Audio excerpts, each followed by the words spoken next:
الشیطان الرجیم بسم اللہ الرحمن الرحیم وبہ نستعین وهو خیر المعین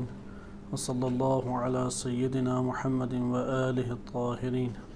اللهم صل على محمد وآل محمد وعجل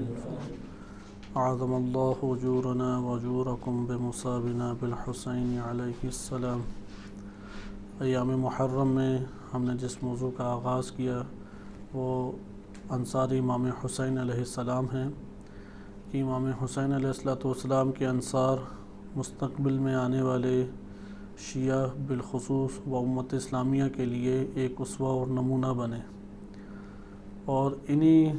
جانثار باوفا اصحاب امام حسین علیہ السلام سے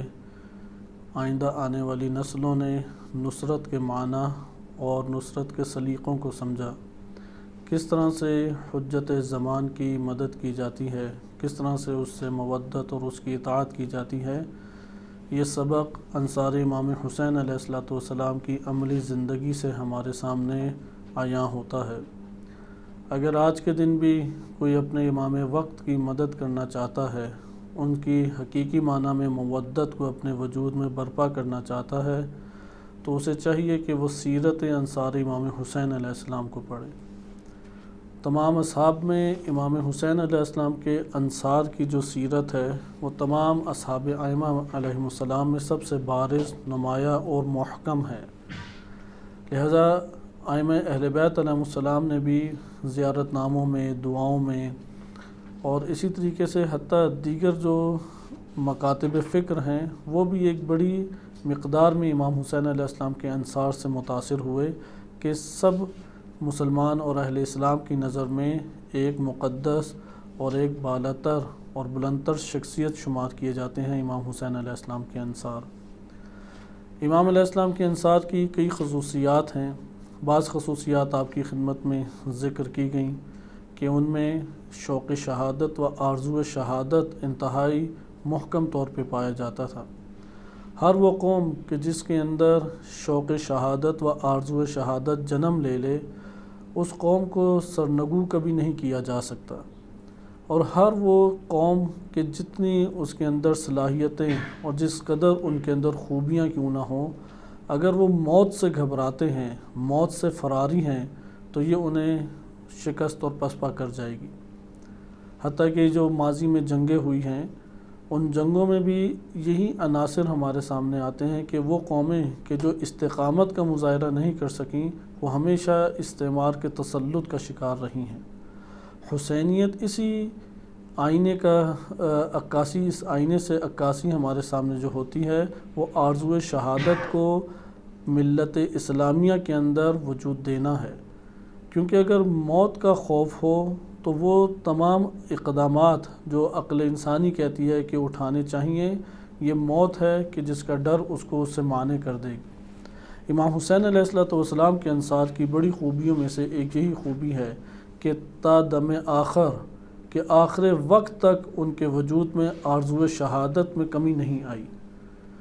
بعض اوقات جس طرح بھی ہم پرامن حالات میں بیٹھے ہیں، یہ موضوع بڑا دلچسپ اور بڑا زیبا اور خوبصورت دکھائی دیتا ہے۔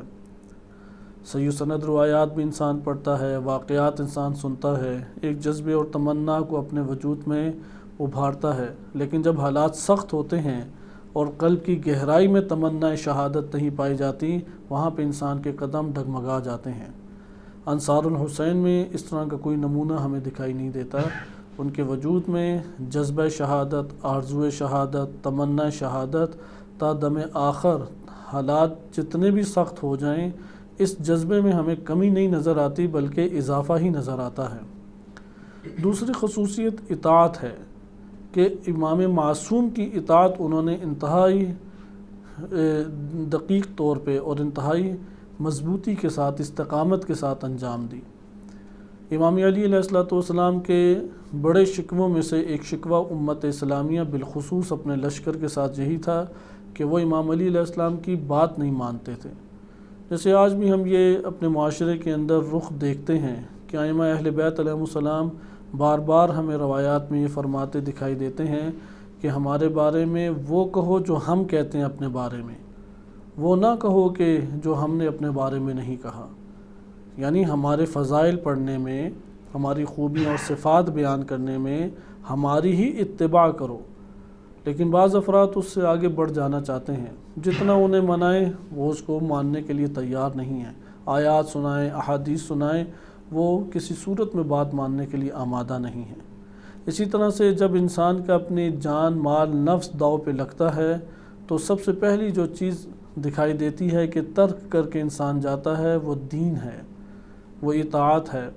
وہ یہ سارے کے سارے فلسفہ دین کو کتابی صورت میں یا کتابی عنوان دے کے نظر انداز کر دیتا ہے۔ امام حسین علیہ السلام کے انصار میں امام علی علیہ السلام کا یہ شکوہ دور نظر آتا ہے۔ وہ جتنی بھی سختیوں میں تھے وہ اطاعت امام میں بہت آگے تھے، ایک دوسرے سے آگے بڑھ جانا چاہتے تھے۔ تیسری خصوصیت یہ تھی کہ وہ کسی شعبے سے متاثر نہیں ہوئے کہ میں مثلا غلام ہوں تو مجھے قبول نہیں کیا جائے، یا میں غلام ہوں تو شاید میرا وظیفہ نہیں بنتا، یا میں سید القراء ہوں، یا میں بڑے بڑے قاریوں میں سے ہوں، یا فقیہ ہوں، یا میں محدث ہوں تو میرا رتبہ بڑا ہے، یہ نیچے کے سپاہی اور لشکر جانے چاہیے، مجھ کو وہاں پہ نہیں جانا چاہیے۔ انصار امام حسین علیہ السلام میں وظیفہ شناسی دکھائی دیتی ہے۔ وہ جس شعبے سے بھی تعلق رکھتا تھا اس نے اپنے آپ کو کربلا کے میدان میں حاضر کیا ہے، اور یہی وہ رخ ہے کہ جس نے امام حسین علیہ السلام کے اصحاب کو بقیہ مایہ ناز اور معروف شخصیات سے جدا کر دیا۔ مثلا مختار ثقفی ایک بڑا نام تھا، یعنی کربلا کے وجود سے پہلے، کربلا کے واقعے سے پہلے بھی ایک بڑا نام تھا، اور کربلا کے بعد بھی ایک بڑا نام تھا، اور ایک کارنامہ بھی بڑا انجام دیا، لیکن اس کے باوجود انصار امام حسین علیہ السلام سے مقایسہ نہیں کیا جا سکتا۔ امام حسین علیہ السلام کے انصار وہ بھی کوفہ میں رہتے تھے، مختار بھی کوفہ میں رہتے تھے، یا دیگر بزرگان بنی ہاشم وہ مدینہ میں موجود تھے، لیکن انصار امام حسین علیہ السلام کی خوبی ہے کہ وظیفہ شناسی کرتے ہوئے میدان میں انہوں نے اپنے آپ کو پہنچایا۔ میدان میں حاضر ہونے کا مطلب یہ نہیں ہوتا کہ کوئی روڈ یا کوئی میدان یا کوئی صحرا ہے وہاں پہ آ کے حاضر ہو جائیں۔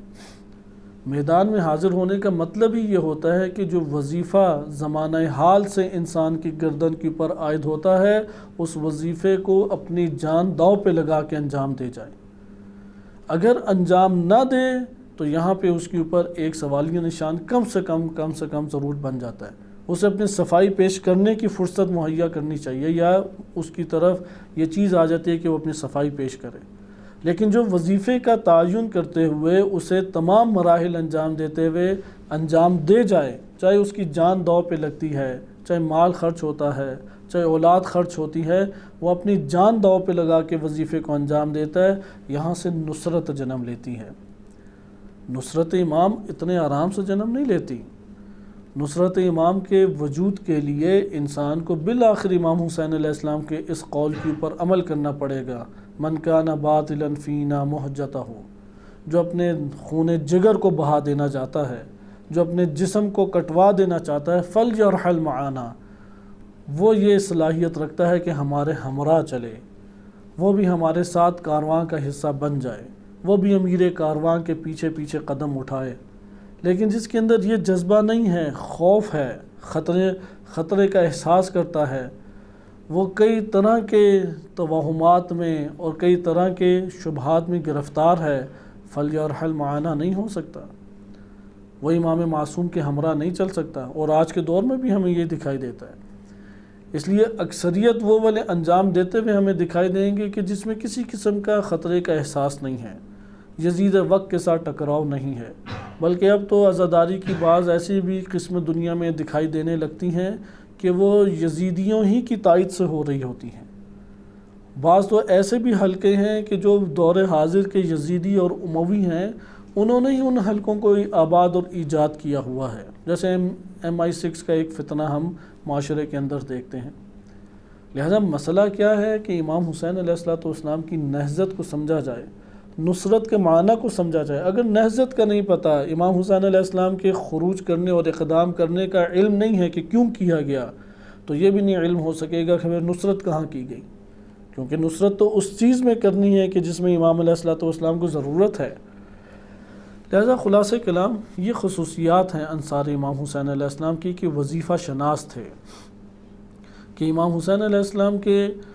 جو تیسری اہم خصوصیت مجموعی طور پہ ہمارے سامنے آتی ہے کہ ہم نے گزشتہ درس میں اگرچہ یہ پڑھا کہ مختلف شعبہ جات سے تعلق تھا، لیکن اس تیسرے پہلو کی تکمیل آج کے دن ہو رہی ہے کہ شعبہ جات سے تعلق ہونے کا مطلب کیا ہے۔ مطلب یہ ہے کہ آپ کا کسی بھی شعبہ زندگی سے تعلق ہو، آپ کوئی جاب پیشہ ہوں یا بزنس مین ہوں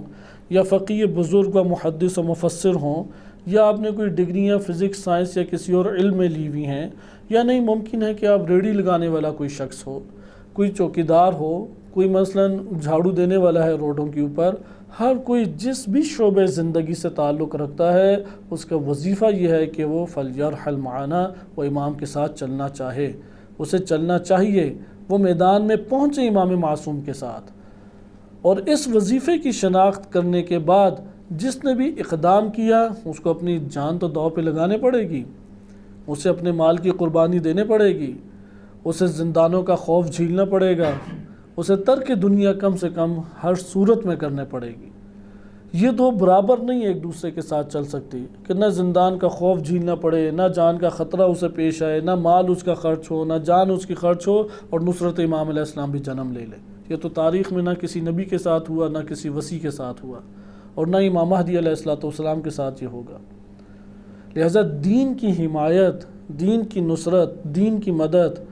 اور دشمن اسلام یا استعمار یا دور حاضر کے یزید کو دبانے کے لیے ان سب چیزوں کو گلے لگانا ضروری ہے۔ یہ انصار الحسین کی سیرت کا آشکار اور واضح پیغام ہے، اور جان بچے گی بھی نہیں۔ ایسا نہیں ہے کہ کوئی معجزہ اس وقت ہو جائے، کوئی کرامت ظاہر ہو جائے۔ موقع دیا امام حسین علیہ السلام نے، اور بار بار موقع دیا کہ چلے جاؤ، تمہاری نیتیں پرکھ لی گئیں، اللہ نے تمہیں اجر دے دیا، میری نظر میں سرخرو ہو، لیکن انہوں نے لذت شہادت کو چکھ لیا تھا، انہوں نے مقام شہادت کو درک کر لیا تھا، انہوں نے اطاعت امام معصوم، اطاعت امام وقت کے مرتبے کو جان لیا تھا کہ مطیع کا مرتبہ کیا ہے۔ بالآخر اگر اس طرح سے شہید نہیں ہوں گے تو پھر کس طرح سے شہید ہوں گے کہ کھا کھا کے جسم میں کیڑے پڑیں گے، جسے ہم جراثیم کہتے ہیں، اسی کو پھر وائرس کہہ دیا جاتا ہے۔ وہی وائرس آ کے انسان کو روح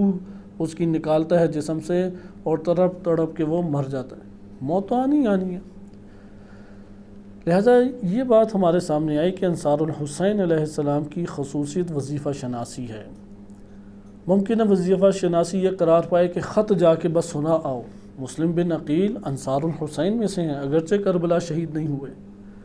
ہانی بن عروہ، ان کا وظیفہ یہ قرار پائے مسلم بن عقیل کو پناہ دے دیں، کیونکہ کسی غریب کی جھونپڑی میں تو مسلم بن عقیل نہیں بیٹھیں گے۔ اگر کسی غریب کی جھونپڑی میں ہوتے تو فوراً ہی قتل کر دیے جاتے۔ یقیناً کوئی معاشرے کی با اثر شخصیت ہوگی کہ جس کے اثر و رسوخ کی وجہ سے کوئی عام بندہ یا فوجی حضرات فوراً اس کے گھر کی طرف رخ نہیں کر سکتے، وہی پشت پناہ بنے گا، اور ہمیشہ اسی طرح سے پشت پناہی حاصل کی جاتی ہے۔ لہذا اگر یہ پشت پناہی نہ ہوتی تو مسلم بن عقیل کس طرح سے بیعت کوفہ والوں سے لیتے۔ لیکن ہانی بن عروہ وہ انصار الحسین میں سے ہیں، کربلا میں شہید نہیں ہوئے، وظیفہ شناس تھے، تعین کیا اپنے وظیفے کا کہ میرا وظیفہ ہے اس کو پناہ دینا، چاہے کچھ بھی ہو جائے۔ اور دیگر کتب میں، کتب تاریخ میں لکھا ہے، کیونکہ یہ موقع نہیں ہے کہ منہج تاریخی و منہج سیرت آپ کی خدمت میں بیان کیا جائے کہ کس روش سے معلومات لینی چاہیے، یا کس روش سے ہمیں ان سیرت اور تاریخ سے معلومات کو اکٹھا کرنا چاہیے۔ اس کے لیے تاریخ کی روشیں، اس کا باقاعدہ آپ خود کتب میں مطالعہ کر سکتے ہیں۔ بالآخر یہ جو معلومات ہیں کہ ہانی بن عروہ کے گھر میں ٹھہرے، شیعہ سنی دونوں ہی کی کتب میں آئی ہیں، اور یقیناً تاریخ جو لکھی گئی ہے وہ تقریباً ساری کی ساری اہل سنت کتب میں ہی لکھی گئی۔ احادیث ائمہ علیہم السلام میں بہت قلیل مقدار اس کی آئی ہے، وہ اتنی قلیل مقدار ہے کہ اگر واقع کربلا کو، نہ کہ امام حسین علیہ السلام کے فضائل اور ان کے اوپر گریہ کرنے کے جو جزا اللہ تعالیٰ نے رکھی ہے وہ تو کثیر وارد ہوئی ہے، لیکن واقع کربلا کو اگر آپ دیکھیں اور احادیث سے فقط اٹھانا چاہیں تو ایک بہت قلیل سی آپ کے پاس کتاب بن جائے گی۔ ممکن ہے کہ 30-40 صفحوں سے بیشتر نہ ہو، اس لیے تاریخ جو اکثر بیشتر وارد ہوئی ہے وہ اہل سنت کتب میں ہی وارد ہوئی ہے، لیکن اہل سنت کتب میں تحریفات اموی بہت زیادہ ہیں، کیونکہ قلم اموی تھا، تعصب موجود تھا، ناسبیت موجود تھی، خوارج بھی اسی طبقے میں پائے جاتے تھے، اس لیے اس میں ایسی باتیں بالآخر داخل ہو جاتی ہے، لہٰذا ایک فلٹر لگانا پڑتا ہے ان تاریخ کتب سے باتیں لیتے ہوئے، حتیٰ شیعہ کتب میں بھی فلٹر لگانا پڑتا ہے، کیونکہ اہل تشیع کی کتابوں میں بھی یہ جو تاریخ وارد ہوئی ہے کہاں سے وارد ہوئی ہے؟ انہی اہل سنت کتب سے وارد ہوئی ہے۔ مثلا اگر وقعۃ الطف جو کہ جسے مقتل ابن ابی مخنف بھی کہا جاتا ہے، مخنف جو تھے یا ابن ابی مخنف ہر دو صحابی یا تابعی قرار دے دیں یا تبع تابعی قرار دے دیں، اہل سنت سے تعلق بنیادی طور پہ رکھتے ہیں، لیکن اہل بیت علیہ السلام کے بارے میں انتہائی نرم گوشہ رکھتے تھے۔ اسی طرح قدیمی کتابوں میں طبری ایک کتاب ہے، اگرچہ طبری میں ایسے ناساز واقعات بہت سارے ہیں کہ جو ایک نوع تہمت اہل بیت علیہ السلام پہ لگتے ہیں، جسے آپ اموی قلم کا نتیجہ کہہ سکتے ہیں،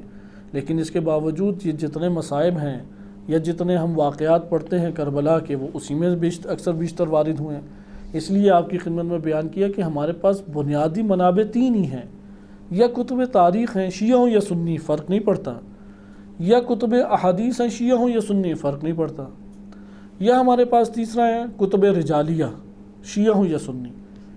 اب اس میں سے ہم عصمت اور ان کی بلند شخصیت سے سازگار کرتے ہوئے معلومات لیں گے، اندھا دھند کوئی بھی معلومات نہیں لیتا۔ اب یہاں پہ بھی انصار الحسین علیہ السلام میں اس نقطے کو، کیونکہ حبیب المظاہر کے عنوان سے آج ہم آخری گفتگو کریں گے اور ان کے انشاءاللہ مصائب کے پر اختتام کریں گے، اور اگلے درس میں ایک اور ناصر امام حسین علیہ السلام کا مطالعہ کریں گے۔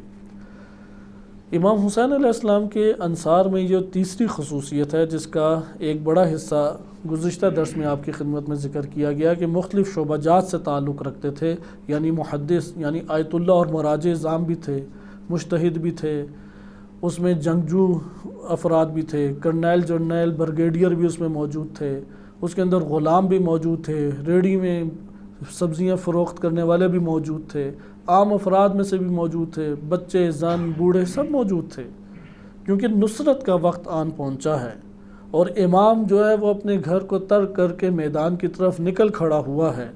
لہٰذا سب کے سب پر واجب ہے، ضروری ہے کہ وہ امام کی نصرت کے لیے اپنے آپ کو حاضر کرے، اور زمانہ حال اسے بتائے گا کہ اس کا وظیفہ کیا بنتا ہے اس موقع پہ۔ ہانی بن عروہ نے بھی کربلا ہی پہنچنا تھا، لیکن اس وقت وظیفہ بنتا تھا کہ سفیر امام حسین علیہ السلام کو پناہ دے، اس نے وظیفے پہ عمل کیا اور شہید کیا گیا، اور بڑی سختی کے ساتھ شہید کیے گئے ہانی بن عروہ۔ مسلم بن عقیل ہیں، وہ انتہائی سختی کے ساتھ شہید کیے گئے، لیکن انہوں نے ہچکچائی نہیں۔ طبری نے لکھا ہے کہ جب امام حسین علیہ السلام نے مسلم بن عقیل کو بھیجا تو انہوں نے دو رہنما لیے، کیونکہ نہیں کبھی گئے ہوئے تھے کوفہ، مدینہ سے کوفہ جا رہے تھے تو صحرائی سفر میں بھٹکنے کا اندیشہ تھا، تو دو رہنما لیے۔ وہ جو دو رہنما تھے وہ وہاں پر جب رہنمائی کرتے کرتے بھٹک گئے، اور پیاس کی شدت کی وجہ سے وہ دونوں اسی جگہ پہ ہلاک ہو گئے۔ اب یہ جناب مسلم بن عقیل یہ بھی نڈھال تھے، اور انہوں نے مرتے مرتے ایک راستے کی طرف تعین کر دیا، اور وہ اس راستے کی طرف نکلے تو آخری ان کی سانسیں تھیں کہ پانی کے قریب پہنچ گئے، اور انہوں نے پھر خط لکھا امام حسین علیہ السلام کو، اور وہاں پہ خط میں انہوں نے اس کا تذکرہ بھی کیا، ادھر قریبی چونکہ جہاں پانی ہوتا عموماً آبادیاں کچھ ہوتی ہیں، اور تذکرہ کہ ان راستوں پہ اس جگہ پانی ہے تاکہ دوسرا کوئی اس طرح سے شکار نہ ہو، اور اسے بدشگونی کے اوپر حمل کیا۔ امام علیہ السلام نے تاکید کی کہ جو کام میں نے تمہیں کہا ہے وہ انجام دو اور گھبراؤ مت، تو مسلم بن عقیل نے کہا میں گھبراتا نہیں ہوں، اسے حتماً انجام دے کے جاؤں گا۔ لہٰذا امام حسین علیہ السلام کے اس خط کے بعد یا جواب کے بعد مسلم بن عقیل روانہ ہوئے کوفہ میں، اور کوفہ میں پہنچ کے امام علیہ السلام، کیونکہ وہاں پہ اگر یہ راہ ہموار نہ ہوتی تو مسلم کس سے ملتے، وہاں پہ بازار میں کھڑے ہو کے تو اعلان نہیں کر سکتے۔ اس سے ہمیں یہ پتہ لگتا ہے کہ مسلم بن عقیل کے لیے امام حسین علیہ السلام نے جب انہیں بھیجا تو استقبال کے لیے کوئی نہ کوئی تو امام کی طرف سے ہوگی جماعت، کوئی ایسی مخلص جماعت تھی جو مسلسل امام حسین علیہ السلام سے رابطے میں ہے۔ اگر یہ جماعت نہ ہوتی تو مسلم بن عقیل کیسے وہاں پہ پیغام سناتے؟ آج ہم میں سے بھی کوئی بھی جائے اور کہے کہ یار جا کے فلاں علاقے میں آپ نے اعلان کرنا ہے، وہاں پہ شیعہ بھی ہیں اور سنی بھی ہیں، وہ جا کے بازار میں کھول کے اعلان کر دے گا، اسے تو اسی وقت بندے مار سکتے ہیں۔ کوفہ 1 لاکھ سے اوپر کی آبادی ادھر موجود تھی، یا 1 لاکھ کے لگ بھگ آبادی موجود تھی، اور یزید کا سب سے بڑا لشکر اسی کوفہ سے بنا۔ لشکر یزید کہاں سے؟ کوئی شام سے تو نہیں آیا، کوئی مکہ اور مدینہ سے بھی نہیں آیا، اسی کوفہ کے علاقے سے آیا۔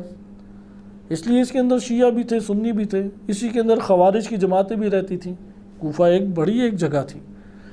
تو امام حسین علیہ السلام کی سفیر کے لیے راہ ہموار کرنا، یہاں سے وظیفہ شناسی کا تعین کریں۔ کتابت لکھنا یہ بھی ایک فن ہے۔ اس دور میں تو ایسے قلیل افراد ہوتے تھے۔ جس کے پاس لکھنے کا فن ہے اس کا وظیفہ یہ بنتا ہے کہ وہ خط لکھے، پھر جو پہنچاتا ہے وہ خیانت کر سکتا ہے یا نہیں؟ جیسے ڈاکیہ ہم کہتے ہیں، جو خط لے کے جاتا ہے، چونکہ فوجی خط آج کے دور میں بھی بڑے حساس طریقے سے پہنچائے جاتے ہیں، فوجی پیغامات ہیں، حتیٰ انٹرنیٹ کی دنیا جو کہ کھلی دنیا ہے، اس میں کتنے انہیں فلٹر لگانے پڑتے ہیں اور بندے بٹھانے پڑتے ہیں تاکہ وہ چوری نہ ہو جائے، کوئی اسے اغوا نہ کر لے۔ لہٰذا اس کا وظیفہ ہے کہ وہ پیغام پہنچائے، اگر وہ پیغام نہ پہنچائے، اس لیے یہ سارے کے سارے انصار الحسین کے دائرے میں آتے ہیں۔ ممکن ہے کہ تاریخ میں بہت ساروں کے نام نہ وارد ہو سکیں جنہوں نے نصرت کی امام حسین علیہ السلام کے لیے، لیکن ہمیں وظیفہ شناسی کے باب سے، یعنی یہی انصار جو شہید ہوئے ہیں، یہی انصار کے جو مستقبل کے لیے شمع بن گئے، اور ان کی روشنائیوں سے ہم آج وہ سلیقے اور آداب سیکھ رہے ہیں کہ کس طرح سے امام معصوم کی پر نچھاور ہوا جاتا ہے۔ اور اسی سے ہمیں یہ پتہ لگتا ہے کہ ان کی خوبیوں میں جب وظیفہ شناسی ہے تو کوئی بھی شخص اگر آج بھی وظیفہ شناس ہو اور وظیفہ شناسی کرتے ہوئے وہ اپنے امام وقت کی خاطر، دین کی خاطر، اللہ سبحانہ و تعالیٰ کی خاطر نکلے اور وہاں پہ شہید ہو جائے، وہ امام زمان علیہ السلام کے انصار میں سے ہے، وہ امام حسین علیہ السلام کے انصار میں سے ہے۔ اس نے راہ کربلا میں اپنی شہادت دی ہے۔ یہ سفر تو جاری ہے، یہ مبارزہ حق اور باطل کا جاری ہے۔ اس حق اور باطل کے مبارزے میں کئی شبہات پڑ سکتے تھے۔ امام حسین علیہ السلام کے اس واقعے نے تمام کے تمام شبہات اور شکوک کو ختم کر دیا اور انتہائی محکم بن کے اپنے آپ کو اجاگر کیا کہ آئندہ آنے والی نسلیں اس سے حق کے ساتھ مبارزہ کرنے کا درس سیکھیں۔ اگر علی اصغر قربان کرنا پڑتا ہے تو اس کی قربانی کو جھیل لیں، بے شک گریہ کریں، بے شک اس کے مصائب کو بیان کریں، بے شک اس کی تکلیف کو دل میں جھیلیں، لیکن دین قربان کسی صورت نہ کریں۔ دین آباد ہونے کے لیے، دین زندہ ہونے کے لیے، دین بارونق طریقے سے غلبہ حاصل کرنے کے لیے ہے۔ اس دنیا میں ہم لوگ مٹ جانے کے لیے ہیں، ہم فدا ہو جانے کے لیے ہیں، ہم دین کی اتباع کرنے والوں میں سے ہیں۔ اس لیے جب بھی داؤں میں آ گیا کہ دین کا دفاع کیا جائے یا علی اکبر جیسے جوان کو شہید کرا دیا جائے، تو حسین علیہ السلام، حسین بن علی کا فیصلہ یہ ہے کہ علی اکبر کو شہید کیا جائے۔ دین کو حق پہنچتا ہے کہ وہ زندہ رہے، یہاں تک کہ اگر حسین بن علی اور دین ان دونوں میں سے ایک باقی رہ سکتا ہے تو حسین بن علی کو جینے کا حق نہیں ہے، دین کو جینے کا حق ہے۔ یہ درس عملی سیرت اہل بیت علیہ السلام سے ہے۔ دین اس قدر قیمتی ہے جسے آج سننے والا ملتا نہیں ہے، جس پہ عمل پیرا ہونا انسان کو مشکل لگتا ہے۔ اس دین کی قیمت اور اس کی اہمیت کا اندازہ امام حسین علیہ السلام کے سامنے ظاہر ہوتا ہے۔ حبیب بن مظاہر وہ سرداروں میں سے ایک سردار تھے بنی اسد کے، ان کے پاس عزت بھی تھی، شہرت بھی تھی، مال و دولت بھی تھی، وہ آرام سے زندگی جی سکتے تھے، بڑھاپے میں قدم رکھ چکے تھے، وہ کمزوریوں کا بھی بہانہ بنا سکتے تھے، لیکن سب چیزوں کو قربان کیا۔ کیوں قربان کیا؟ وظیفہ اپنا متعین کیا کہ میدان میں حاضر ہو جائے۔ لہٰذا وظیفے سے تشیع پہچانی جاتی ہے، وظیفے سے شیعت پہچانی جاتی ہے۔ اگر پوری دنیا میں کوئی حامی نہ رہے دین اسلام کا، اگر پوری دنیا میں کوئی مدافع نہ رہے نبی صلی اللہ علیہ وسلم اور ان کے دین کا، تو شیعہ کی ذمہ داری بنتی ہے کہ وہ اپنے سینے کو سپر بنا کے آگے کر دے اور دین کو بچا لے۔ یہ کربلا کا پیغام ہے۔ یہ نہ دیکھیں کہ سنی کیا کر رہا ہے، فلاں کیا کر رہا ہے، فلاں کیا کر رہا ہے، وہ یہ دیکھیں کہ یہاں پہ دین کے دفاع میں میری حاجت اور ضرورت ہے۔ یہ تشیع کی میراث ہے کہ جب بھی دین داؤ پہ لگے وہاں پہ وہ سینے کو سپر بنا کے آگے کر لیتا ہے، وہ اپنے بیوی بچوں کو کٹوانے کے لیے آمادہ ہو جاتا ہے، لیکن دین پہ آنچ نہیں آنے دیتا۔ لہذا یہاں سے ہمارے سامنے دو طرح کے پھر امام حسین علیہ السلام کے پیغامات یا ان کے ساتھ ارتباط اور ربط قائم کرنے کے طریقے آتے ہیں۔ ایک وہ ہے کہ جو سیرت حسین علیہ السلام سے ظاہر ہوتا ہے، اور ایک وہ ہے کہ جس کو آج کے دور کے یزیدیوں نے اسے رسومات بنا کے اندر داخل کرنے کی کوشش کی ہے، تحریفات کر کے کوشش کی ہے۔ اس لیے شہید مطہر رحمۃ اللہ علیہ نے اس موضوع کو اٹھایا، تحریفات کربلا، تحریفات عاشورہ، بعد میں علماء نے کتابیں بھی اس کے اوپر لکھیں، اس میں تحریف کرنے کی کوشش کی جائے تاکہ باطل غالب آ جائے اور حق کو دبا دیا جائے۔ حبیب بن مظاہر کی شخصیت اس لیے آشکار کرنے کی امتوں میں ضرورت ہے۔ مسلم بن اوسجہ ہیں، انس بن حارث ہیں، عابس بن ابی شبیب شاکری ہیں، یا مختلف طرح کے مختلف شہداء کربلا ہیں، ان کی زندگیوں کو اجاگر کریں گے، اس سے ہم یہ سلیقہ سیکھیں گے کہ ہم بھی ان میں سے کسی ایک وظیفے کو انجام دینے کی صلاحیت رکھتے ہیں۔ اور راہ کربلا میں امام حسین علیہ السلام کا یہ پیغام جو ان سے منقول ہے کہ جو بھی میرے ساتھ چلے گا استشہدہ، وہ شہید کر دیا جائے گا۔ اس راہ کی خصوصیت یہ ہے کہ شہادت ملے گی، اس راہ کی خصوصیت یہ ہے کہ انسان کو زندانوں میں دھکیلا جائے گا، اس راہ کی خصوصیت یہ ہے کہ انسان اس خوف اور خطر کو اپنے ساتھ باندھ لے گا، اسے جان کا بھی خطرہ ہے، اسے جیلوں کا بھی خطرہ ہے، اسے اپنوں کی ناگوانیاں سننے اور دیکھنے کا بھی خطرہ ہے، اپنوں کا ساتھ چھوڑ جانے کا بھی خطرہ ہے، تنہائی کا بھی اسے خطرہ ہے۔ راہ کربلا پر خطر ہے، راہ کربلا خطرے میں گھری ہوئی ہے، اس لیے جو راہی ہے کربلا کا وہ پھر یہ نہ سوچے کہ یہ ساری چیزیں جم ہو سکتی ہیں، وہ یہ نہ سوچے کہ یزید کی طاغوتیت کو قبول کر لیا جائے، استعماریت کو قبول کر لیا جائے اور اس کے تحت رہ کہ میں جو بھی مراسم برپا کر دوں وہ برپا ہو جائے۔ امام حسین علیہ السلام نے تو وہ حج بھی ترک کر دیا تو یزیدی حکومت کے ذیل میں ہوا، جو یزیدی حکومت اور عمومی حکومتوں کے دائرے میں رہتے ہوئے حج برپا ہوئے۔ نبی صلی اللہ علیہ وسلم نے بھی 9 ہجری کا حج ترک کیا، مسلمانوں کو بھیج دیا، کیونکہ وہاں پہ بت گڑے ہوئے تھے، وہاں پہ مشرکین بھی ان کے ہمراہ موجود تھے۔ لہذا ہمارے پاس یہ بات آتی ہے کہ انصار الحسین علیہ السلام سے کہ وظیفے کی شناخت کا ہم یہ سلیقہ حاصل کریں، یہ درس حاصل کریں۔ ہر بندہ زمانے حال سے یہ اپنی ذمہ داری سمجھ سکتا ہے۔ مثلا آپ کسی علاقے میں اپنے علاقے میں جاتے ہیں، کوئی دین بتانے والا نہیں ہے، کوئی سمجھانے والا نہیں ہے، کوئی ان کے نظریات کو درست کرنے والا نہیں ہے، وہ عجیب و غریب توہمات اور انحرافی سوچ اور افکار کے مالک بنے ہوئے ہیں۔ تقاضا عموماً کیا سننے کو ہمیں ملتا ہے کہ جی وہاں پہ کوئی سننے والا ہی نہیں ہے، میں بیان کیا کروں؟ تو کون ایسا نبی آیا کہ قوم اس کی سننے والی تھی؟ کون ایسا سفیر امام حسین پہنچا کہ قوم اس کی سننے والی تھی؟ اس نے تو وہاں پہ ڈٹ جانا ہے، اس نے تو گالم گلوچ کھا کے پیغام امام وقت کے پیغام پہنچانا ہے۔ وہ سفیر امام مہدی علیہ السلام ہے اس علاقے میں۔ لہذا یہ زمانے حال ہمیں بتاتا ہے کہ اپنے علاقے میں ڈٹ کے تمام سختیوں کا مقابلہ کرتے ہوئے فکری انحراف کو دور کرو، راہ کربلا کو روشن کرو، مقصد امام حسین علیہ السلام کو روشن کرو، اس میں مصائب کے ذیل میں وہ بتاؤ کہ یہ مصائب کیوں پہنچے امام حسین علیہ السلام کو۔ اس مصائب میں فقط یہ نہیں ہے کہ لشکر یزید نے آ کے شہید کر دیا، اس میں یہ بھی تو ہے کہ پیچھے جو بیٹھے ہوئے امت اسلامیہ تھی، وہ صحابہ بھی تھے، تابعین بھی تھے، شیعت کا دم بھرنے والے بھی تھے، محبت کے نعرے لگانے والے بھی تھے، خط لکھنے والے بھی تھے، وہ بھی تو نہیں پہنچے، وہ بھی تو اس قتل میں کسی نہ کسی طریقے سے شریک ہو گئے، وہ بھی تو اس مصائب امام حسین علیہ السلام جو امام حسین علیہ السلام نے مصائب اٹھائے ہیں اس میں ان کا بھی تو حصہ بنتا ہے کہ جو نہیں پہنچے اس جگہ پر۔ لہذا یہ بات ہمارے سامنے آئی کہ وظیفہ شناسی کو امام حسین علیہ السلام کے انصار سے سمجھنے کی کوشش کریں کہ کس طریقے سے نصرت جنم لیتی ہے۔ نصرت ہمارے اپنے نفسانی رجحانات کی وجہ سے کبھی جنم نہیں لیتی۔ میرا دل چاہتا ہے کہ میں یہ کام کروں، میرا مزاج ایسا ہے کہ میں یہ کروں، وہ کام میں نہیں کر سکتا کیونکہ میرا مزاج ہی نہیں ملتا، میری شروع سے ہی مزاج میں یہ عادت ہے کہ میں یہ کام نہیں کر سکتا۔ امام حسین علیہ السلام کے انصار میں یہ چیز نہیں ہے۔ ان کے انصار میں اگر ایک بندے کو تلوار چلانا نہیں بھی آتی وہ بھی میدان میں حاضر ہوا۔ اگر ایک ایسا بوڑھا ہے کہ اس کی کمر ہی سیدھا نہیں ہوتی، کہ جیسے انس بن حارث رضی اللہ عنہ صحابی بزرگ ہیں، تو وہ بھی وہاں پہ پہنچے، انہوں نے ایک کپڑے باندھ کے اپنی کمر کو درست کیا، سیدھا کیا، پلکوں کے اوپر بلکہ دھاگے باندھ کے انہوں نے اوپر پلکیں کی کہ کچھ سامنے دکھائی دیا جا سکے۔ امام حسین علیہ السلام ان کو دیکھ کے گریا کر رہے تھے کہ کس طرح سے جا رہے ہیں، لیکن انہوں نے شہادت کا نذرانہ پیش کیا۔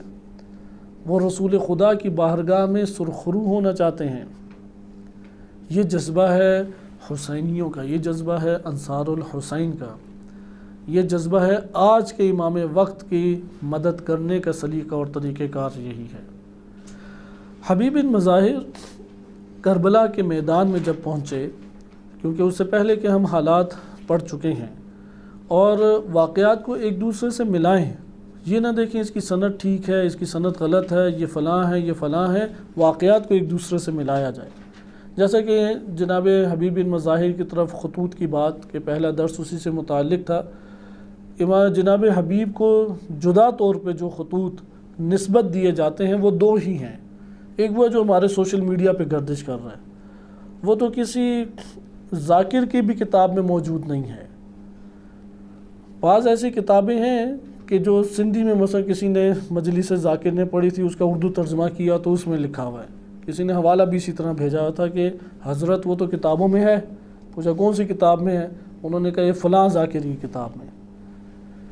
لیکن یہ جو سوشل میڈیا کے اوپر گردش کر رہا ہے، یہ تو کہیں پہ بھی نہیں ہے۔ یہ والا خط تو اردو کی بھی کسی ضعیف سے ضعیف کتاب میں بھی نہیں ہے۔ ہاں ایک خط آیا جو علماء پڑھتے ہیں، وہ اکسیر العبادات میں آیا ہے، فاضل دربندی کی کتاب میں، وہاں سے معالی سبتین میں آیا، اور وہ تجزیہ تحلیل بھی آپ کی خدمت میں کیا جا چکا ہے۔ اس میں چونکہ رجل فقیہ کہتے ہیں، الرجل الفقیہ حبیب کو کہتے ہیں، تو علماء اس لیے بیان کر دیتے ہیں کہ اس کے اندر تعریف ہے حبیب کی، اس کے اندر ہے کچھ بھی نہیں سوائے تعریفوں کے، کہ ذو شیماتن کہا گیا ہے کہ تم بڑی خصلتوں والے ہو، بڑے شجاع ہو، ہم سے قرابت اور محبت رکھتے ہو۔ تو وہاں پہ نصرت کے لیے اسے لکھا گیا ہے کہ اسے ابھارا ہے، جیسا کہ یہ آغا احمد میان جی ہے، انہوں نے مکاتیب الائمہ کتاب لکھی، اسی اکسیر العبادات کا حوالہ بھی تحریر کیا انہوں نے کہ یہاں سے میں نے یہ لی ہے اور لکھا ہے۔ یہ نابی المودہ میں بعض کہتے ہیں کہ ممکن ہے کہ وہاں پہ اس کے آثار آپ کو دکھائی دے دیے جائیں، یہ والا خط جو علماء بیان کرتے ہیں۔ بس حبیب بن مظاہر کی طرف نسبت دیے جانے والے دو قسم کے خط ہیں۔ ایک وہ خط ہے جو سوشل میڈیا کے اوپر گردش کر رہا ہے، میرے بچپن کے دوست 75 سال عمر تھی جب شہید ہوئے، اور امام حسین علیہ السلام کی 57-58 سال عمر تھی جب شہید ہوئے، تو کس طریقے سے بچپن کے دوست ہو سکتے ہیں؟ پھر مدینہ میں رہنا، ان کا شیعہ جتنے علماء رجال ہیں وہ قبول نہیں کرتے کہ وہ مدینہ میں تھے۔ صحابیت کا شرف حاصل ہوا، یہ اہل سنت کتب میں آئے، لہو ادراک ابن حجر اسقلانی نے یہ لکھا۔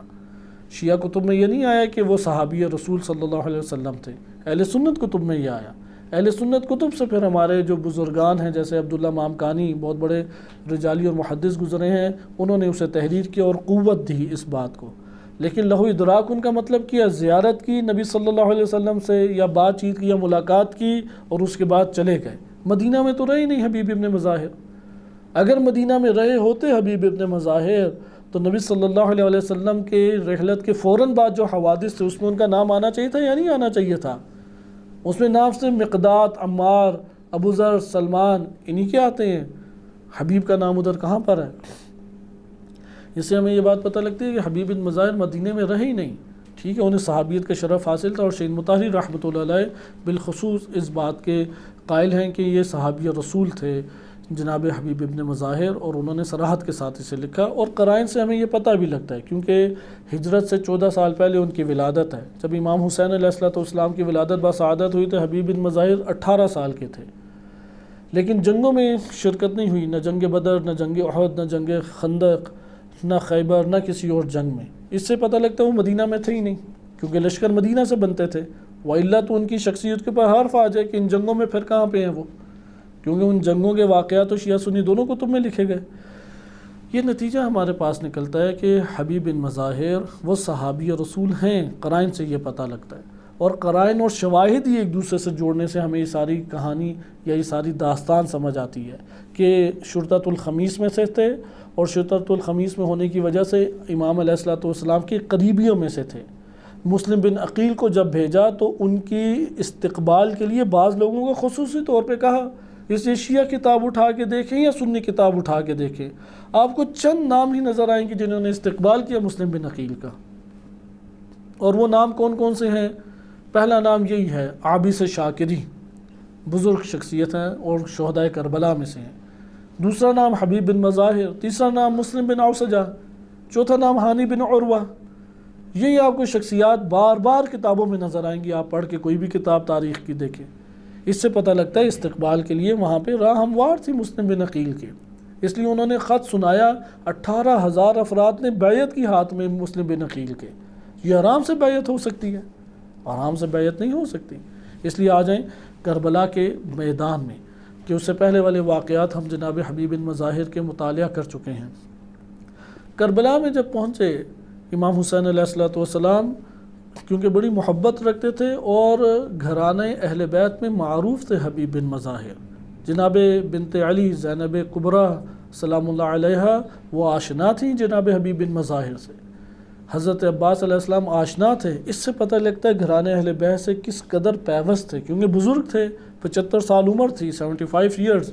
کہ جب وہ کربلا میں پہنچے ہیں۔ اور اسی قول کو ہمارے تمام علماء رجال کہ عبداللہ مامکانی ہیں یا دیگر بزرگان ہیں، انہوں نے یہی قول قوت کے ساتھ قبول کیا کہ 75 سال کی عمر میں ان کی شہادت ہوئی ہے۔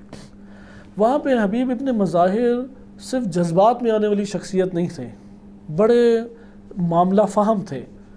لہٰذا انہوں نے جب دیکھا کہ مد مقابل بہت بڑا لشکر ہے۔ اب لشکر کے بارے میں بھی یزیدی لشکر کی تعداد کتنی تھی، مختلف اعداد و شمار ہیں۔ جو سب سے زیادہ رائج قول ہے وہ یہ ہے کہ 10,000، دوسرا قول ہمارے پاس آتا ہے 30,000، اور اس کے مقابلے میں ایک آتا ہے 1,00,000۔ اب آپ اس سے اندازہ لگائیں، یہ جو خط علماء بعض بیان کرتے ہیں اکسیر العبادات سے کہ جس میں رجل الفقی کہا گیا، اسی کتاب میں لکھا ہے کہ 8 ملین یعنی 80 لاکھ تھے۔ 80 لاکھ پتہ نہیں اس وقت عالم عرب کی آبادی بھی تھی یا نہیں، اسی لیے اکسیر العبادات کے پر علماء نے بہت سارے نقد کیے، معالی السبتین پہ بھی اسی طرح نقد کیے کہ انہوں نے بہت تحریفی باتیں اپنی کتب میں داخل کی ہیں، جس کی وجہ سے وہ کتاب قابل عمل نہیں رہتی۔ ہاں البتہ جس طرح تبری سے باتیں لیتے ہیں، انہی شرائط کے ساتھ آپ شواہد اور قرائن اور دیگر ضوابط تاریخ قواعد تاریخ کو اختیار کرتے ہوئے ان دو کتابوں سے استفادہ کر سکتے ہیں، لیکن منوعاً اسے قبول نہیں کر سکتے۔ مثلا امام حسین علیہ السلام کے مد مقابل یزیدی لشکر کی کیا تعداد تھی، اس کا ایک علم ہونا چاہیے، اور اس کا سب سے بڑا سورس کہاں سے سب سے زیادہ لوگ آ سکتے تھے، کیونکہ اس وقت آپ سفر جو ہوتا تھا، آج بھی جو افواج کا سفر ہوتا ہے وہ بہت مہنگا سفر پڑتا ہے۔ انہوں نے جگہ بنا کے وہاں پہ خیمے لگانے ہوتے ہیں، 3 وقت کا کھانا ان کے لیے ہے، تمام کی تمام دیگر چیزیں ان کے لیے آمادہ کی جاتی ہیں، پھر گھوڑے ہوتے تھے، اونٹ ہوتے تھے، پانی کا سامان لے کے جانا ہے، کھانے کا سامان لے کے جانا ہے، ایک آسان چیز نہیں ہے۔ اس لیے فوجی حکمتیں اس دور میں ہوا ہی یہ کرتی تھی کہ جو سب سے قریبی علاقہ جہاں جنگ لڑنی ہے اور وہ آپ کے ماتحت ہے، ادھر سے ہی سب سے بڑی فوج آئے۔ یہ حکمت ائمہ اہل بیت علیہ السلام، امام علی علیہ السلام نے اختیار کی، جیسا ہم نہج البلاغہ کے سیاست از نہج البلاغہ ملاحظہ کر رہے ہیں، اس میں ہمیں یہ حکمت بار بار دکھائی دیتی ہے۔ اسی طرح جب یہ یزیدی لشکر پہنچا، عبید اللہ ابن زیاد کہ زیاد کا بیٹا جسے ابن مرجانہ بھی کہا گیا ہے، یہ ابن مرجانہ جب وہاں پہنچا تو اس نے بھر بھر کے بھرتیاں لشکر ادھر بھیجنا شروع کیے، کیونکہ چھوٹا سا لشکر آیا ہوا تھا، حر ریاحی کے ذیل میں بہت بڑا لشکر نہیں تھا۔ کوفہ سے انہوں نے دستے کے دستے عبید اللہ ابن زیاد نے بھیجے، اور یہ دستے جا کے ملحق ہوئے، لیکن کتنی تعداد ہو گئی، سوال یہ پیدا ہوتا ہے۔ یہ جو تعداد، وَإِلَّا اگر یہ دیگر اطراف سے آئے ہوتے، سب کے نام بھی نہ یزیدی لشکر والوں کے پتہ لگتے۔ یزیدی لشکر میں جو افراد، نمایاں افراد تھے، وہ پہچانے اسی لیے گئے کہ اہل کوفہ پہچانتے تھے، وہ جانتے تھے اہل کوفہ کہ کون کس کی طرف سے گیا ہوا ہے، اس لیے وہ نام آشکار ہو گئے۔ اس کے لیے کوئی سندوں کی ضرورت نہیں ہے کہ ثابت کرنے کی ہمیں ضرورت پڑے۔ اس لیے کوفہ ہی وہ جگہ تھی، صرف کوفہ شیعوں سے بھرا ہوا نہیں تھا، اسی کوفہ کے اندر خوارج بھی تھے، اسی کوفہ کے اندر یزیدی بھی تھے، اسی کوفہ کے اندر سارے اموی بھی تھے۔ اب آپ اس کے مقابلے میں آ جائیں کہ 10,000 یا 30,000، جیسے کہ بعض ہمارے علماء، حتیٰ کہ آغا حسن نصر اللہ کی تقریر میں بھی انہوں نے اس عدد کو 30,000 کے بیان کیا ہے، یہ ہماری بعض کتب میں موجود ہے۔ لہذا اس سے ہمیں یہ معلوم ہوتا ہے کہ حبیب ابن مظاہر جب وہاں پہ موجود تھے تو انہوں نے اندازہ لگایا دشمن کئی گنا ہم سے زیادہ ہے، کیونکہ اگر آپ کم سے کم 10,000 بھی اگر تعداد مان لیں تو 1,000 تو نہیں ہے امام حسین علیہ السلام، ان کے جو اہل بیت علیہ السلام یا بنی ہاشم کا جو چھوٹا سا ایک گروہ امام حسین علیہ السلام کے ساتھ آیا ہوا تھا، یا قلیل افراد آئے ہوئے تھے بنی ہاشم کے، ان سب کو اگر ہٹا کے گنا جائے تو بڑے سے بڑا جو عدد ہے وہ 130 وارد ہوا ہے، یعنی 72 سے 130 کے درمیان عدد تھا۔ 72 معروف ہو گیا ہے، لیکن 72 سے 130 کے درمیان عدد تھا امام حسین علیہ السلام کے کل انصار جو میدان کربلا میں موجود تھے، یعنی وہ 200 کی تعداد بھی نہیں بنتی، تو 10,000 بھی بہت زیادہ ہے، یقیناً مقابلہ 10,000 کوئی آپس میں بنتا نہیں ہے، اس لیے 30,000 مان لیں 10,000 مان لیں کوئی خاص فرق نہیں پڑتا۔ حبیب بن مظاہر کی آپ معاملہ فہمی دیکھیں، امام حسین علیہ السلام کی خدمت میں حاضر ہوئے، اور چونکہ سردار تھے بنی اسد کے، جانتے تھے کہ بنی اسد کہاں کہاں پہ رہتے ہیں، اور یہ ہم پڑھ چکے ہیں کہ بنی اسد ان قبائل میں سے ہے کہ جو صدر اسلام یا زمانے جاہلیت سے بھی پہلے کا ہے، قدیمی ترین قبائل میں سے ایک بنی اسد ہے۔ بنی اسد ادھر دریائے فرات کے کنارے پہ ایک ان کا محلہ چھوٹا سا تھا، خانہ بدوشوں کی طرح خیمے لگا کے یا چھوٹے موٹے کچے پکے گھر بنا کے رہتے تھے۔ حبیب بن مظاہر نے امام حسین علیہ السلام سے کہا کہ میں خاموشی سے رات کے ٹائم جاؤں گا اور ان لوگوں کو اس پہ ابھارتا ہوں، ان کی ایک بڑی تعداد وہاں پہ موجود ہے بنی اسد والوں کی، کیونکہ وہی لوگ بعد میں اس جگہ پہ آئے اور انہوں نے ہی دفنایا لاشوں کو، اور علماء کہتے ہیں کہ چونکہ بنی اسد ہی پہلے پہنچے تھے اور حبیب چونکہ سرداران میں سے تھے، اس لیے انہوں نے حبیب بن مظاہر کو جدا دفن کیا۔ آپ دیکھتے ہیں کہ جب آپ کربلا میں مشرف زیارت، اللہ تعالیٰ توفیق عنایت فرمائے، تو آپ دیکھیں گے کہ ذریعہ الگ بنی ہوئی ہے جناب حبیب بن مظاہر کی۔ اس کی وجہ ہی یہ ہے کہ انہوں نے انہیں جدا طور پہ وہاں پہ دفنایا، کہ اللہ سبحانہ و تعالیٰ کا سلام ہو ان شہداء کربلا کے اوپر۔ حبیب بن مظاہر اجازت لے کے وہاں سے چلے گئے، امام حسین علیہ السلام نے شہادت انہیں اس کی اجازت دی، وہ خاموشی سے نکلے، بنی اسد والوں کے درمیان آئے اور تقریر کی، وہاں پہ لوگوں کو جمع کیا اور بتایا کہ حسین ابن علی کا ساتھ دو، انہیں ضرورت ہے، انتہائی قلت ہے۔ تو وہاں پہ فوراً ایک جوان کھڑا ہو گیا اور اس نے حمایت کی، اور تقریباً 200 کے قریب بندے وہاں پہ آمادہ ہو گئے۔ تو وہ نکلے ہیں اور حبیب بھی ان کی رہنمائی کرتے ہوئے نکلے ہیں۔ وہاں پہ عمر بن سعد کے لشکر کو اس کی اطلاع ہو گئی اور انہوں نے اس کے اوپر حملہ کیا۔ جب یہ تھوڑے قریب پہنچے تو انہوں نے اس کے اوپر حملہ کیا۔ حبیب تو خاموشی کے ساتھ ایک طریقے سے نکل کے دوبارہ واپس آ گئے، لیکن ان کے کئی بندے وہاں پہ شہید ہوئے بنی اسد کے، اور بقیہ نے اسی میں عافیت سمجھی کہ واپس چلا جایا جائے، کیونکہ سارے شہید ہو جاتے۔ تو ایک خاص تعداد شہید ہو گئی، جو بچ گئے وہ واپس چلے گئے، لیکن واپس جانے کے بعد راتوں رات اس جگہ کو چھوڑ کے چلے گئے، کیونکہ انہیں پتہ تھا اب ادھر انہوں نے حملہ کر دینا ہے۔ تو پھر امام حسین علیہ السلام کے پاس پہنچے اور سارا واقعہ بتایا، تو امام علیہ السلام نے صرف اتنے سے کلمات ارشاد فرمائے، لا حول ولا قوت الا باللہ، کہ کوئی قوت اور کوئی طاقت نہیں ہے سوائے اللہ کے، یعنی مشیت الہی ممکن ہے یہی قرار پائے، وإلا وہ 200 افراد پہنچتے تو ایک نوعیں، کیونکہ چند دن بھی مبتلا رکھتے یزیدی لشکر کو، تو کوفہ میں ایک تحول پیدا ہونا شروع ہو جاتا، کوفہ کے اندر ایک تغیر پیدا ہوتا، لوگوں میں دوبارہ سے اٹھنے کے جذبات بھڑک اٹھتے، اور وہ اس میں مارکہ آرائی جو ہوتی اس کے نتیجے میں ایک بڑی کمک پہنچ سکتی تھی، کیونکہ زیادہ دیر وہ محاصرے میں نہیں رکھ سکتے تھے، اندر ہی اندر باتیں ہوتی ہیں، پشیمانی ہوتی ہے، ندامت ہوتی ہے۔ پھر بڑے بڑے سرداران بھی کوفہ میں موجود ہیں، جیسے سلیمان بن سرد خزائی یا دیگر شخصیات، تو اس لیے وہ جلدی میں تھے کہ امام حسین علیہ السلام کو جلد سے جلد شہید کریں، اس لیے انہوں نے زیادہ مہلت نہیں دی یزیدی لشکر نے، وإلا کوفہ کو قابو کرنا آسان اور ان کے گرفت میں نہ رہتا۔ حبیب بن مظاہر دن گزرے اسی طریقے سے، یہاں تک کہ تاسوعہ کا دن آیا۔ تاسوعہ کے دن بعض کہتے ہیں یا اس سے پہلے یہی والا واقعہ پیش آیا، روز عاشور شہادتوں کا سلسلہ شروع ہوا۔ حبیب بن مظاہر کے بارے میں جو شہادت کے بارے میں وارد ہوا ہے، امام حسین علیہ السلام نے اب جب دیکھا کہ اور نہ آنے والا ہے نہ جانے والا ہے، تو اپنے لشکر کو ترتیب دیا۔ لشکر جو ترتیب دیے جاتے تھے، جنگوں کے طریقہ کار اس طرح سے ہوتے تھے پرانے دور میں کہ آمنے سامنے لشکر ہوا کرتے تھے۔ آمنے سامنے لشکر جب ہوں تو پیچھے سے بھی وار ہو سکتا ہے، دائیں سے بھی ہو سکتا ہے، بائیں سے بھی ہو سکتا ہے، کیونکہ ایسے ہی مثلا 2 لشکر سامنے آ گئے، ایک لشکر نے یہ اسٹریٹجی اختیار کی ہوئی ہے، یہ منصوبہ بنایا ہوا ہے کہ ہم ایک بڑی تعداد ان کے سامنے آئیں گے، مثلا 300-400 کا گروہ خاموشی سے پیچھے ادھر بھیج دیں اور 300-400 کا ادھر بھیج دیں۔ جب ہم ادھر سے وار کریں گے اور یہ ادھر سے وار کریں تو یقیناً شکست ہو جائے گی۔ اس لیے اس دور میں جو جنگوں کے طور طریقے تھے اس میں منصوبہ بندی، ابتدائی منصوبہ بندی یہ کی جاتی تھی۔ ایک قلب قرار دیا جاتا تھا، قلب دل، یعنی دل درمیان میں ہوتا ہے۔ ایک ہوتا تھا لشکر مثلا میسرہ، یا آپ دست راست کہہ سکتے ہیں، اور دست چاپ، سیدھے ہاتھ میں ایک ہوتا تھا میمنہ اور ایک ہوتا تھا میسرہ۔ میمنہ کہتے ہیں سیدھے کو، میسرہ کہتے ہیں بائیں کو، دائیں اور بائیں۔ امام حسین علیہ السلام نے بھی یہی ترتیب دی، قلب میں رکھا ایک لشکر کو، اور حضرت عباس ابو الفضل عباس علیہ السلام کو علم اور پرچم دیا اور قلب میں سپہ سالار قرار دے دیا۔ میمنہ کے اوپر جو لشکر تیار کیا امام حسین علیہ السلام نے، اس کا سپہ سالار زہیر بن قین کو بنایا کیونکہ جنگجو تھے، اور میسرہ میں جو لشکر بنایا اس کا سپہ سالار جناب حبیب بن مظاہر کو بنایا، اور تینوں جنگوں کے سپہ سالار تھے۔ ماضی کی جنگوں میں بھی مہارت رکھتے تھے،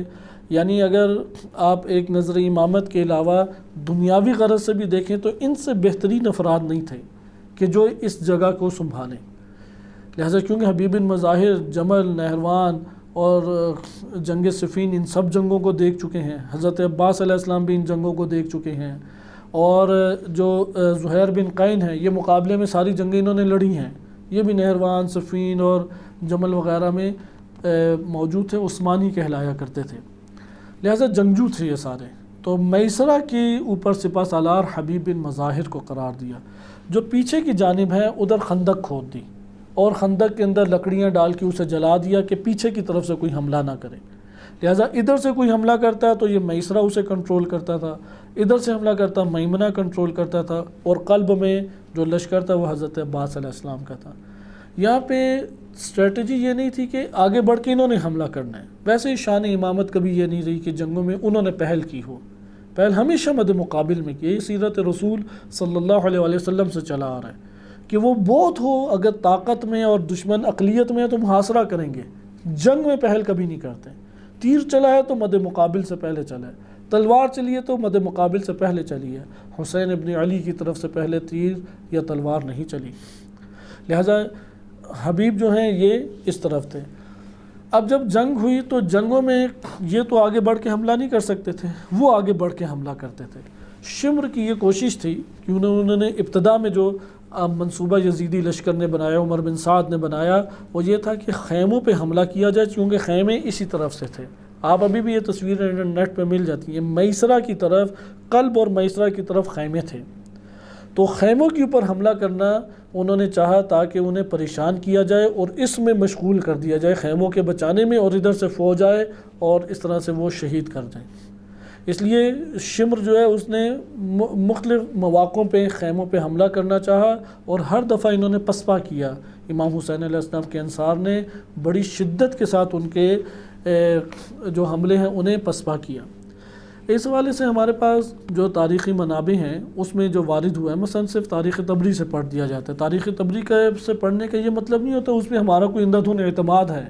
بعض افراد اس طرح کا ایک توہم اور سوء ظن رکھتے ہیں کہ کوئی ہم نے اسے قرآن کریم سمجھا ہوا ہے تاریخ طبری کو، ایسی بات نہیں ہے۔ اگر تاریخ طبری سے پڑھتے ہیں تو وہ بنیادی اس کی وجہ یہ ہے کہ وہ اہل سنت کے لیے بھی قبول ہے، دوسری وجہ یہ ہے کہ وہ سب سے قدیم ماخذ ہے، تیسری وجہ یہ ہے کہ اسی کے یہی والے واقعات شیعہ کتب میں علماء نے لیے ہیں۔ اگر علماء نے یہ واقعات نہ لیے ہوتے تو شاید ہم بھی بیان نہ کریں، کیونکہ تاریخ طبری اس میں بالآخر اموی قلم کی آمیزش شامل ہے، اس کے اندر اہل بیت علیہ السلام کے اوپر طرح طرح کے حملے موجود ہیں، اس لیے منوعاً تو اسے نہیں لیا جا سکتا۔ اس لیے جب بھی ہم کسی سنی کتب سے پڑھتے ہیں تو اس کا مطلب یہی ہوتا ہے کہ اہل سنت کے لیے بھی قبول ہے اور علماء تشیع کے لیے بھی قبول ہے۔ اور یہ جو مشترکہ ہمارے پاس مواد ہے وہ مشترکہ مواد ایک زیادہ اعتماد پیدا کرتا ہے، کیونکہ جہاں پہ اختلافی مواد آئے وہاں پہ یہ شائبہ آتا ہے کہ شاید فرقہ واریت کا شائبہ تھا یا فرقہ واریت کی آمیزش تھی، اس لیے یہ الگ اور جداگانہ طور پہ مضمون ہو گیا۔ لیکن جہاں پہ اشتراک اور مشترک ہو وہ ایک اعتماد کی بھرپور ایک فضا پیدا کر دیتا ہے۔ لہذا آپ کی خدمت میں خلاصہ تیزی سے میں بیان کرتا ہوں اور اسی کے اوپر ہم اختتام کرتے ہیں کہ حبیب بن مظاہر کی شہادت کا واقعہ، اور اس سے پہلے کہ جو امام حسین علیہ السلام نے چند خطوط لکھے ان میں سے ایک خط پڑھ دینا پہلے زیادہ بہتر ہے، کہ جو حبیب بن مظاہر نے امام حسین علیہ السلام کو خط لکھا تھا تاکہ ان کی شخصیت کا یہ پہلو ہمارے سامنے تشنہ نہ رہ جائے، وإلا ہم نے شہادت کو براہ راست اب پڑھیں گے، کیونکہ واقع کربلا میں جو ان کا بقیہ پس منظر تھا وہ آپ کی خدمت میں ذکر کر دیا گیا کہ حبیب بن مظاہر دیگر انصار امام حسین علیہ السلام میں ایک اساسی شخصیت شمار ہوتے تھے امام حسین علیہ السلام کی نظر میں۔ اس لیے بعض جگہوں پہ آئے کہ جب وہ شہید ہوئے تو امام حسین علیہ السلام کو ایک شدید دھچکا لگا، یعنی جس جگہ پہ نظر آتا ہے کہ خیموں تک اب آہستہ آہستہ پہنچ جائیں گے، ان میں سے ایک حبیب کی شہادت کا بھی اثر ہے کہ جس سے یہ فضا زیادہ قائم ہو گئی کہ دشمن اب بہاری طور پہ آگے بڑھ سکتا ہے۔ حبیب کی شہادت سے پہلے یہ توقعات کم تھیں، کیونکہ حبیب، زہیر بن قین، جناب ابو الفضل العباس علیہ السلام یہ جنگجوؤں میں سے تھے۔ حضرت جناب حبیب جب کوفہ میں تھے تو خط مجموعی طور پہ ایک لکھا گیا، وہ خط میں آپ کی خدمت میں تیزی سے بیان کرتا ہوں تاکہ اس خط کو آپ ملاحظہ کر سکیں۔ اگرچہ اس کی تجزیہ تحلیل اگر ہم کریں تو ہمارے سامنے ایک تفصیلی چند اور موضوعات کھل سکتے ہیں، لیکن اسے مختصر طور پہ بیان کیا جاتا ہے۔ یہ بھی احمد میان جی بزرگ عالم دین گزرے ہیں، انہوں نے اس کو اپنی کتاب مکاتیب الائمہ میں بھی تذکرہ کیا ہے، اور بقیہ بھی ہمارے پاس مثلا تبری ہے یا اس طرح بڑی کتابیں قدیمی ہیں، ان میں بھی یہ وارد ہوا ہے۔ اس خط کا مضمون دیکھیں، خط کا مضمون یہ ہے کہ بسم اللہ الرحمن الرحیم للحسین بن علی امیر المؤمنین، امام علی علیہ السلام کے فرزند حسین ان کے لیے، من سلیمان بن سرد الخزاعی، کیونکہ سب سے پہلے سلیمان بن سرد خزاعی نے شیعوں کو جمع کیا تھا اپنے گھر میں، کہا کہ معاویہ ہلاک ہو چکا ہے اور ہمارے پاس اب بہترین موقع ہے۔ اس کے بعد پھر خطوط در خطوط لکھے گئے، مثلا بعض خط تو اس طرح سے لکھے گئے العجل العجل کے کلمات ہیں، جیسا کہ ایک خط لکھا ہے شبس بن ربعی ہے، حجار بن ابجر ہیں، یزید بن حارث ہیں، یہ وہ لوگ ہیں جنہوں نے خط لکھ کے ساتھ بھی نہیں دیا امام حسین علیہ السلام نے۔ اور خط کیسے لکھا؟ للحسین بن علی من شیعتی من المؤمنین والمسلمین، مسلمان اور مومنین اور مسلمانوں میں سے جو ان کے شیعہ ہیں انہوں نے ان کی جانب سے حسین بن علی کے لیے خط، اما بعد فحی حلہ، کہ جلدی جلدی آ جائیں، جلدی کریں، فإن الناس ينتظرونک، لوگ آپ کے منتظر ہیں، لا رأی لہم غیرک، آپ کے علاوہ لوگوں کی کوئی بھی رائے نہیں ہے، سب ووٹ آپ کے ہیں، کوئی رائے نہیں ہے۔ فالعجل العجل، جیسے آج کل العجل العجل کہتے ہیں، جب امام آ گئے تو پھر کیا ہوگا؟ تو ادھر بھی امام پہنچ گئے، جب پہنچ گئے تو پھر جو العجل العجل کہنے والے تھے وہ غائب نظر آئے، تو العجل العجل لکھا، ثم العجل العجل والسلام، یہ خط ہے۔ اس لیے بڑے جذبات کے ساتھ العجل کہنے والے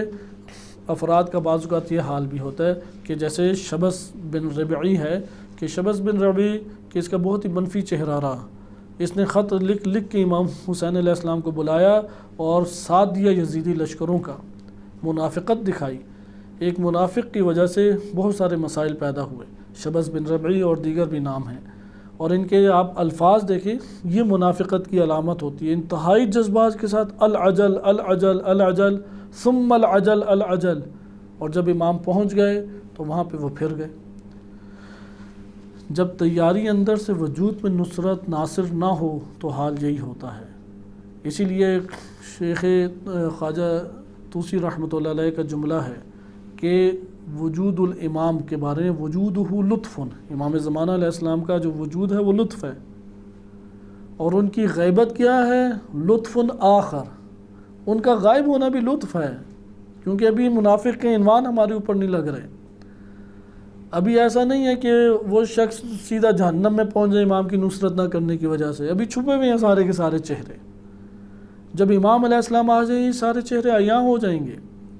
پہچانا جائے گا کہ کون شبس بن ربعی ہے، کون حبیب بن مظاہر ہے، کون مسلم بن اوسجہ ہے، پہچانا جائیں گے سارے کے سارے افراد۔ آئیں اس کو تیزی سے دیکھیں کہ جو یہ خط لکھا گیا، اس خط میں لکھتے ہیں کہ من سلیمان بن سرد الخزاعی والمسیب بن نجبہ ورفاع بن شداد وحبیب بن مظاہر وعبداللہ بن وائل وشیعتہ من المؤمنین سلام علیک اما بعد فالحمد للہ الذی قسم عدوک، کہ وہ اللہ جس نے تیرے دشمنوں کو، آپ کے دشمنوں کو برباد کیا، وعدو ابی کا، اور آپ کے والد کے دشمنوں کو برباد کیا، یعنی معاویہ مراد ہیں، من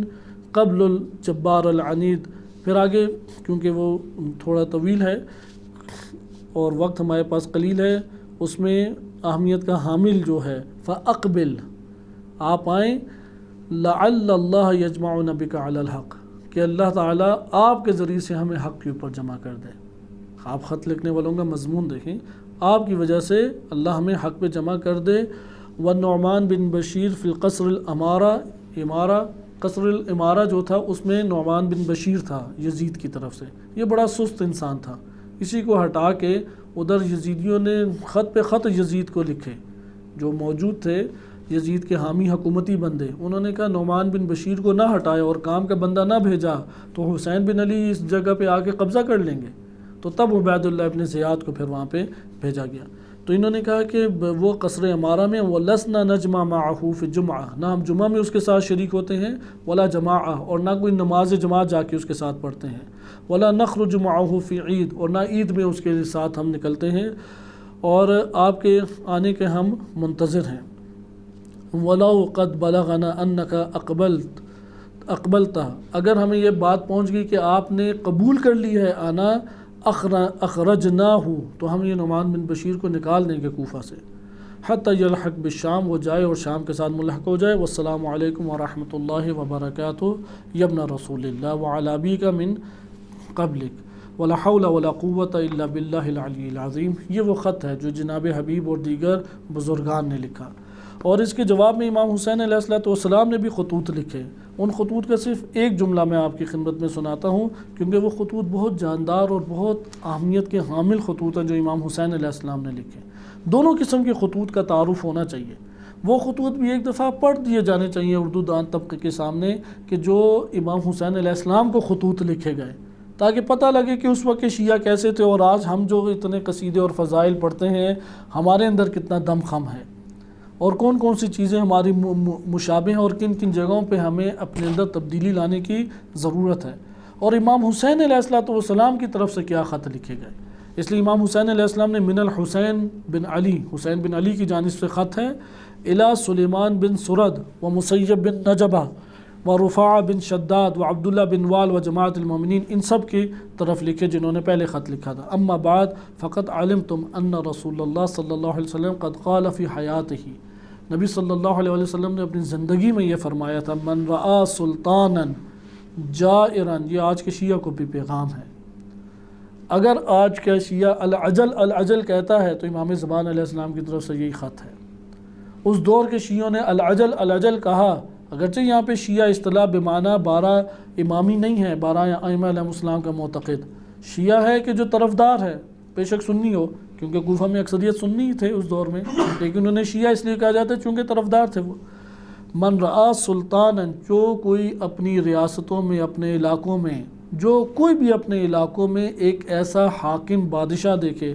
جائرن جو ظالم ہے، مستحلا لحرم، اللہ تعالیٰ کی حرام کردہ چیزوں کو حلال سمجھتا ہے، او تارکا لعہد اللہ، اور اللہ کے عہد و پیمان کو ترک کیے ہوئے ہے، ومخالفا لسنت رسول اللہ، اور رسول اللہ صلی اللہ علیہ وسلم کی سنت کا مخالف ہے، فعمل فی عباد اللہ بالاثم والعدوان،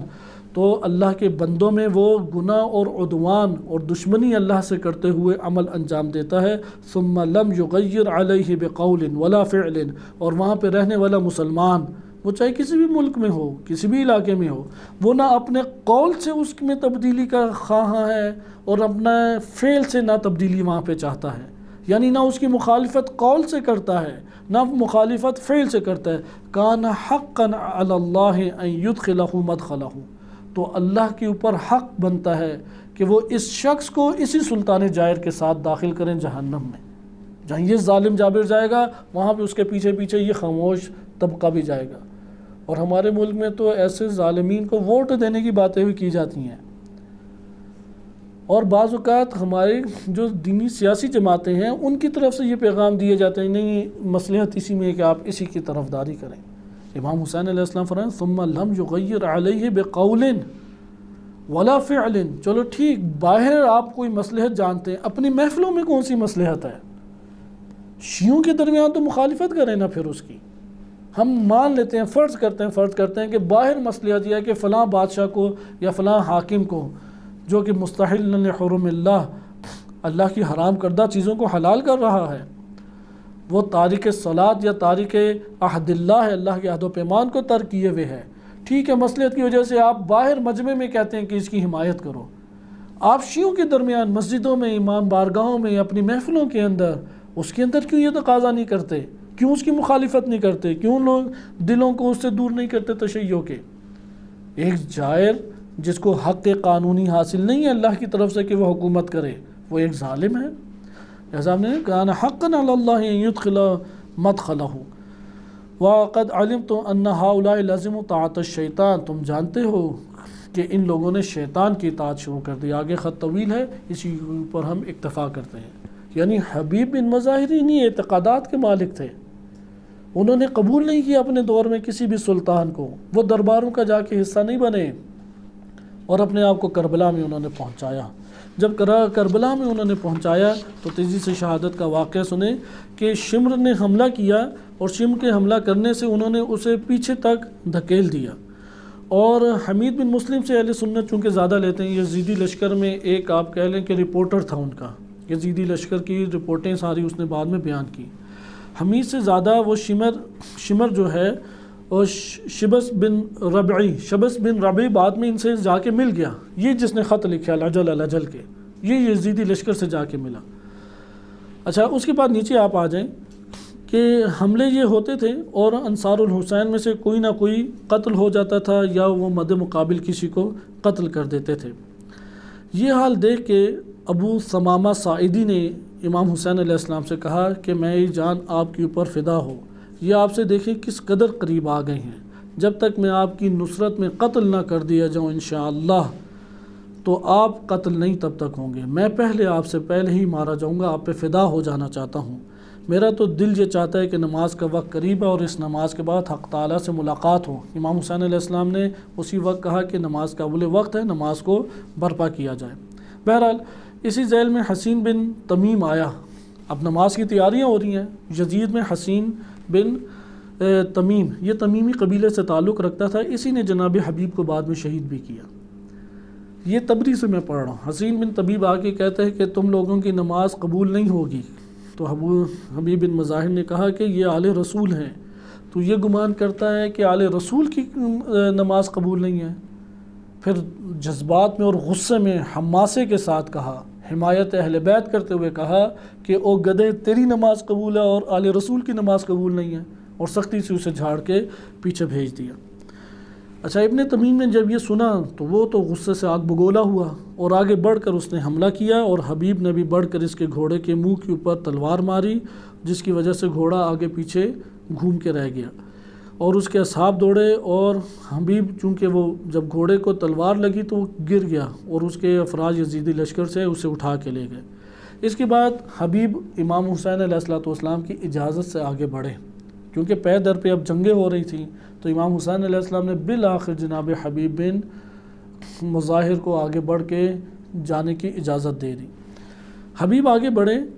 تو حبیب نے چند رجز پڑھے، یہ رجز بڑے دلچسپ اور بڑے خوبصورت ہیں کہ وقت ہمارے پاس بہت قلیل رہ گیا ہے کہ میں رجز میں آپ کی خدمت میں پڑھ دیتا ہوں کہ بعض ہمارے پاس مناقب ابن شہر آشوب ہے، اس کے مطابق حبیب ابن مظاہر نے 62 بندے یزید کے قتل کیے،